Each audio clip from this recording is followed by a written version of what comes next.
Crismita Dmello and I work in Dr. Adam Sonabin's lab as a postdoctoral fellow, and my research involves immunotherapy and immunogenomics.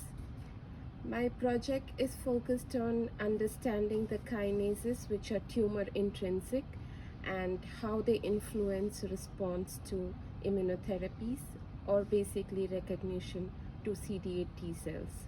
So with what data was most surprising was appearance of a checkpoint kinase molecule, which is a gene that is responsible only in DNA damage. We didn't know how much, what was its contribution in immune regulation. So something that we consider as very attached to conventional DNA damage response is what we saw completely in a different context.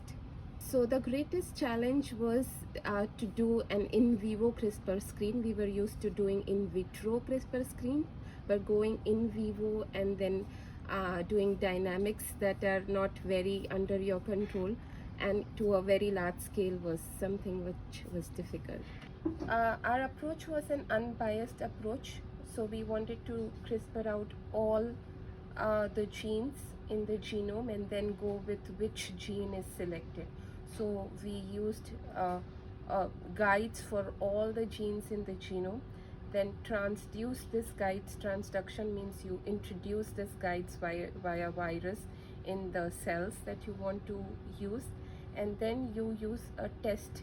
For example, you use any chemotherapy or immunotherapy and then ask the question in vitro, in vivo, as to which guide is getting selected. So meaning if any guide is getting selected means that knockout is conferring resistance to your chemotherapy, and that guide, I run it on the gel, I sequence it, and I come to know that this basically gene is conferring resistance if it is enriched, and if it is depleted, this confers resistance. I'm running gel, agarose gel, to separate my DNA, which is from the CRISPR screen.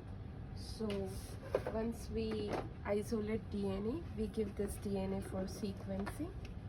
I'm going to run the DNA and then elute the fragments on the UV.